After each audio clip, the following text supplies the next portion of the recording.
Well, hello everybody, and welcome back to Trek Mission Log.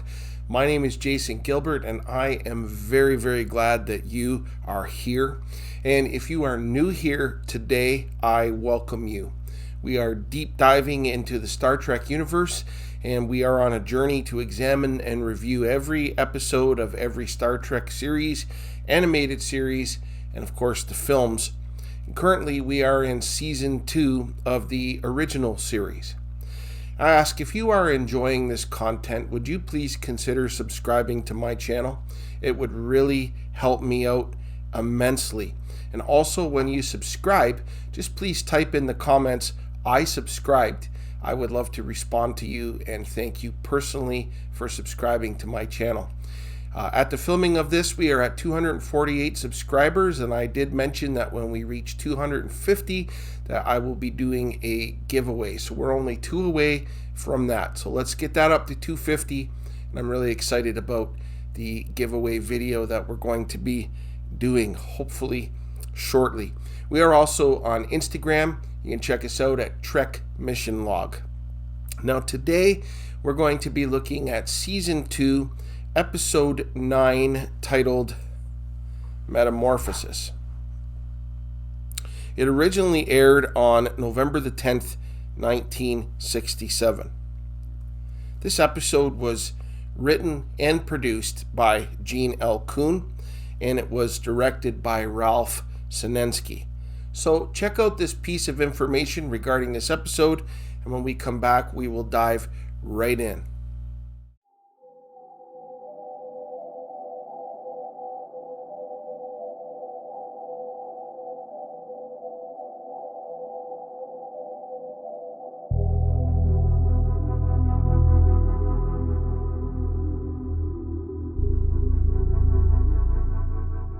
The episode begins inside the shuttlecraft Galileo.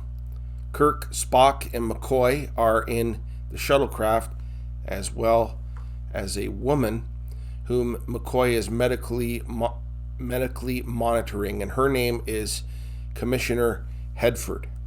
We find out that she is suffering from something called Circurios disease, and she is complaining that Starfleet failed to get her inoculated. We find out that she is a diplomat who was sent to planet Epsilon Canaris 3 to prevent a war, and that she had to leave early because of this. So they are bringing her back to the Enterprise to be treated. Spock then asks Kirk to check his automatic scanner, and this is what they see. Both have said that they have never seen anything like this before, and it is directly heading towards them. They try to maneuver the Galileo out of the way, but it stays with them. Spock said that it is a cloud of ionized hydrogen with strong electrical impulses. We then see that it completely envelops the Galileo and has shorted out all of their controls. It has taken them off course. They are now trapped inside a tractor beam and are on a different course, and they are helpless to do anything. We then fade into the title sequence. When we come back, we see that the Galileo has landed on a planetoid. Kirk tries to communicate with the Enterprise, but to no avail. The readings indicate that the atmosphere is almost identical to Earth. So they get out of the shuttlecraft, and Kirk orders McCoy to have a look around, while Spock is trying to make repairs to the communications of the shuttlecraft. And there's nothing wrong with the ship itself. McCoy took a tricorder sweep and found the same readings that they took from the cloud that they encountered in space, and that it is in fact on this planetoid. They then hear somebody yelling, "Hello," and in fact somebody is headed their way. It is a man, and when he reaches them, with an excited look in his eyes, he asks if they are real. He introduces himself as Cochrane. When Kirk said that they're from the Federation, Cochrane looked confused, but is happy to see them and is very happy to see a woman with them. Cochrane marvels at the shuttlecraft. He said it is useless to try to get the ship to go again because he tried with his own several years ago. Kirk asked him about the cloud, and Cochrane said that he didn't know anything about it. Kirk asked how he arrived there, and Cochrane said he was marooned there. Kirk asked Spock to show him how the ship works. Kirk and McCoy both say that Cochrane looks familiar. Bones reminds him that they really have to get Hedford to the Enterprise. Cochrane then takes them to his home, and as they are talking, the cloud emerges outside, and then it disappears. When they ask Cochrane about it, he just shrugs it off. Now Kirk demands an answer, and Cochrane describes the cloud as the companion. He then said that he didn't crash there, but was brought there in his disabled ship. He said he was dying and that the companion saved his life. He said he was an old man, but the companion somehow made him young again. He indicated that he does not know what it is, but it lives, and he can communicate with it. Kirk asked him what his first name is, and he said, Zephram. Kirk marveled. Zephram Cochrane? He then asks if he's the same Zephram Cochrane from Alpha Centauri who discovered space warp, and Cochrane said it was him. McCoy then said it was impossible since Zephram Cochrane died 150 years ago. Spock says that he is revered throughout the galaxy. Planets were named after him, as well as great universities. When Kirk asked him for more information, he said that he was 87 years old when he was brought there. He was tired, and he wanted to be alone in space. Meanwhile, Hedford's condition is getting worse. She has only a matter of hours.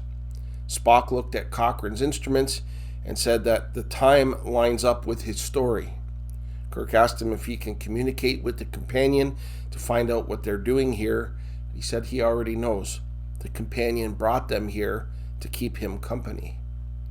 Hedford cries hysterically at that news.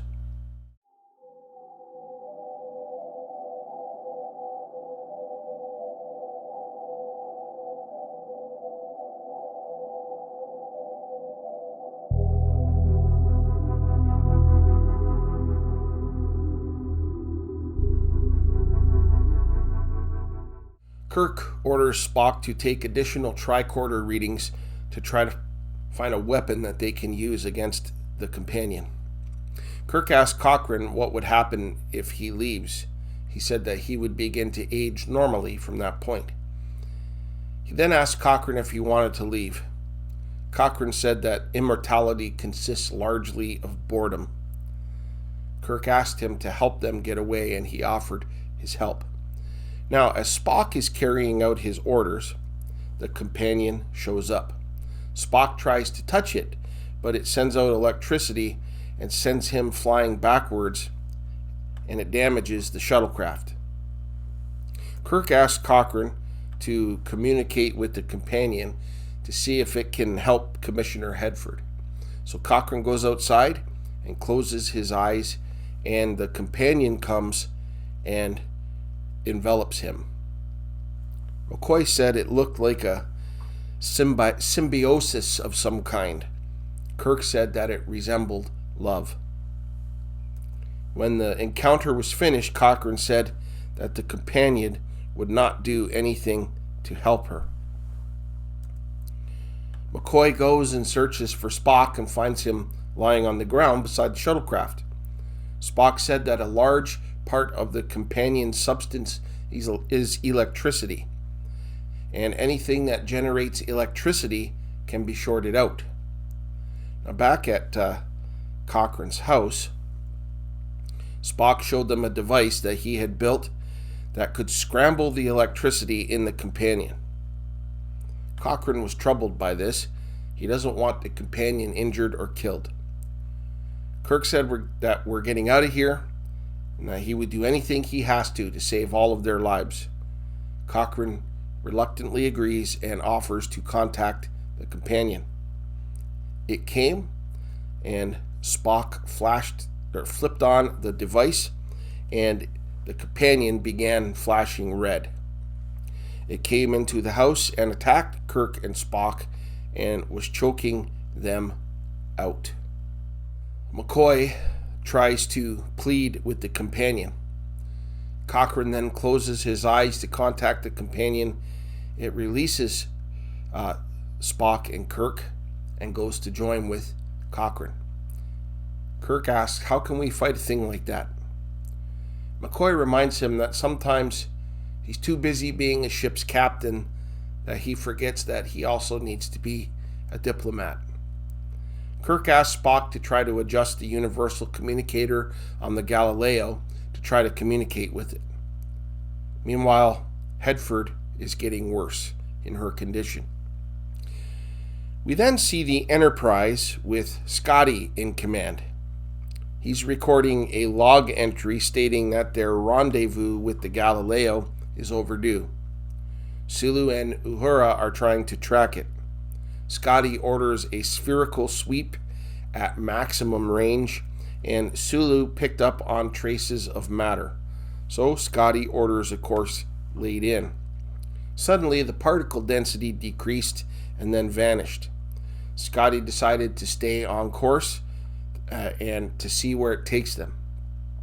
Now, back on the planet, Spock is making adjustments to the universal translator. And with the adjustments made, Kirk asks Cochrane to call the companion. Kirk now tries to communicate with it. The translator is working. We hear a voice from the cloud, and the voice is female. Spock and Kirk agree this entity loves Zephram Cochrane. Kirk first tells it that it is wrong to keep them against their will, and it said that Cochrane would cease to exist without people of his own kind. Kirk said that one of them, referring to Hedford, would cease to exist if they cannot get off this planet to get her to a hospital. It continued to say that that they must remain and refuses to cooperate. They make no progress, and Kirk is visibly frustrated. When Cochrane finally understood that the companion was actually in love with him, he was disgusted, and he said he felt used, and he stormed off. Commissioner Hedford calls for McCoy. She said that she sensed the love, that she has been good at her job, but she has never been loved. She then offers a chuckle and comments on how Cochrane runs away from love. She then turns in her bed and weeps bitterly. Meanwhile, the Enterprise is continuing its search for the Galileo, and they come upon an asteroid belt, and Scotty said that they need to search each one for life forms. Meanwhile, on the planetoid, Kirk is communicating with the companion again and asked if it loved the man. It said that he is part of it. Kirk said if this continues, he would die because it would kill his spirit. Kirk said that humans could only survive when they have obstacles to overcome, and that the companion takes away all obstacles. Kirk then said it can't love him because they will always be separate, indicating that it is a cloud and Cochrane is a man. The companion asked if she were human, if she could feel love. And then the companion disappeared, and moments later, Commissioner Bedford appears outside looking healthy. The companion somehow took over the body of Commissioner Hedford, and as she approached Cochrane, he did back off in fear. The companion now understands how he has felt for these 150 years. Total loneliness. Suddenly, the shuttlecraft has been repaired. The companion is letting them go. Cochrane then begins to have feelings for her. She asked him to help her feel the earth beneath her feet, and the sun in her, or the wind in her hair, and things along those lines. And Kirk told him to go ahead as they need to make preparations to leave. Finally, Kirk was able to communicate with the Enterprise. They have a fix on them and would be there in the hour. Cochrane leaves with Hedford and the companion, and he talks about all the planets out there and how he wants to show them all to her. And she said that she can't leave because her life emanates from this planet, but that he is free to go. And he said that he can't just leave her there. She told him that he must be free, and so they kiss. The Enterprise is now in standard orbit and are ready to receive them. Cochrane then says to Kirk that he cannot leave because he loves the companion. Kirk shakes his hand and offers him well wishes. The Galileo then leaves the planet and heads toward the Enterprise, and all is well.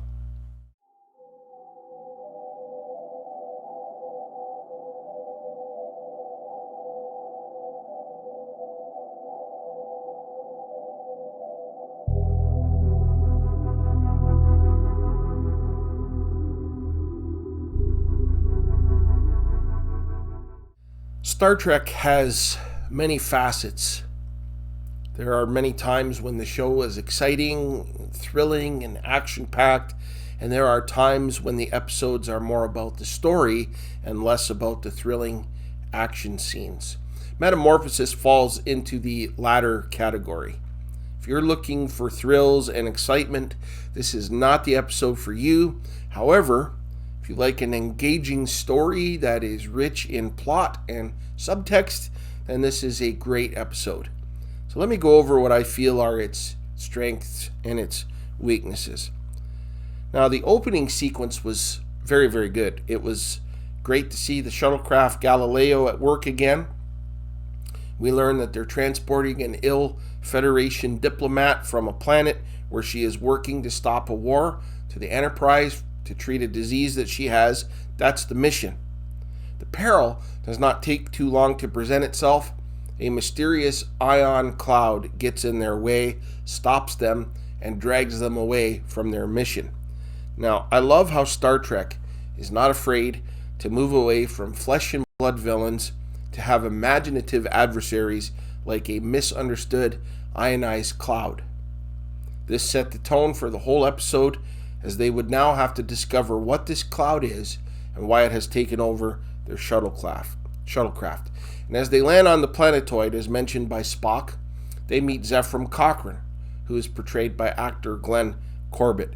Now, he's made numerous appearances on TV and film. He had a great performance as Pat Garrett, and his associations with Billy the Kid in the John Wayne film Chisholm. I felt he did great in his portrayal job as Zephram Cochrane. Now, as you know, Zephram Cochrane would become a part of the mythos of Star Trek, a legendary figure, if you will. Even in this episode, Spock mentioned that planets and universities were named after him. We learn in this episode that he's the one who discovered space warp, a reference to warp speed. We get to see that discovery of warp speed in the film Star Trek First Contact, as the crew of that Enterprise travels back in time to help Cochrane complete that mission so that their future is not destroyed by the Borg. Now, you would think that a person who would make such a discovery would have an air of distinction about him, but Zephram Cochrane is just an ordinary guy with flaws just like the rest of us. Now, regarding the ionized cloud, we learn throughout the episode that it is really not a villain at all. It is a female, and it is in love with Zephram Cochrane. So this episode is essentially a love story. It brought the crew there so that the object of her affection can have human contact. We saw the affection that it had for Cochrane when it enveloped him and they connected. And even Kirk saw that it resembled love. Now, I felt for the time, 1967, that this was portrayed brilliantly on screen. Decent special effects here. We also learned that the cloud operated with electricity. And so we even get to see Spock develop a device that can be used as a weapon against it at Kirk's order. I think it speaks of the human condition to attack what we do not understand. It boggles my mind to think of how many major conflicts in history could have been avoided if people took the time to understand each other. Eventually, Kirk and the crew discovered the companion was not an enemy. And once that understanding was in place, Kirk stopped seeing it as a threat. All the companion wanted was a relationship with Cochrane.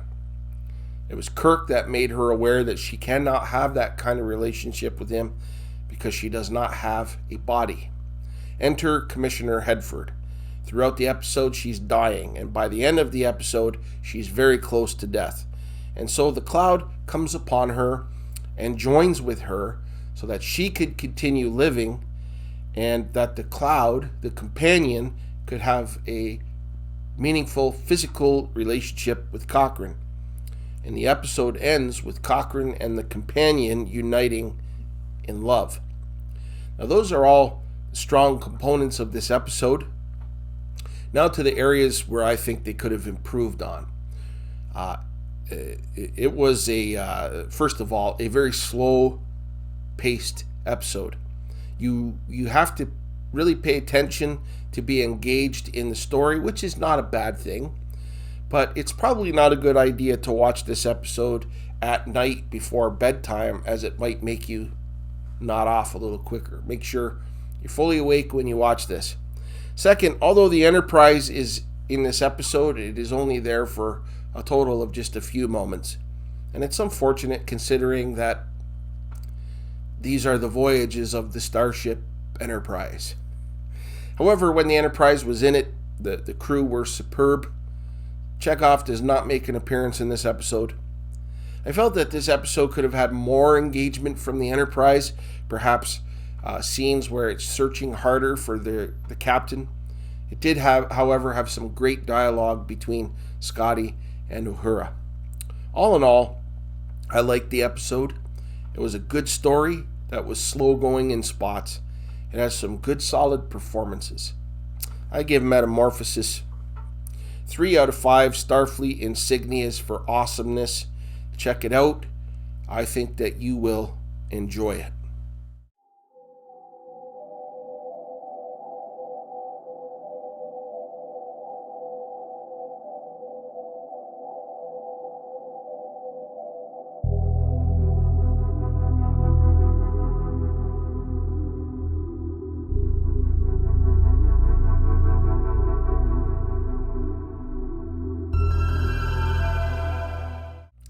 Well, that is it for this week's edition of Trek Mission Log, and I want to thank you for hanging in there with me. I hope that you enjoyed it. Please feel free to leave a comment below, things that you liked or disliked about the episode, or things that you liked or disliked about my review. I love reading all your comments, and I do try to respond to them all. As I mentioned at the filming of this episode, this video, we are sitting at 248 subscribers. Could you be the one to get us over 250? Once we hit that mark, we will be doing a giveaway video, and trust me, you do not want to miss out on that. I'm very, very excited about this one. So let's get this to 250 subscribers. Now, next time we're going to be looking at a very good episode titled Journey to Babel. And it is here where we will meet Spock's parents for the first time. So you're not going to want to miss it. Until next time, live long and prosper.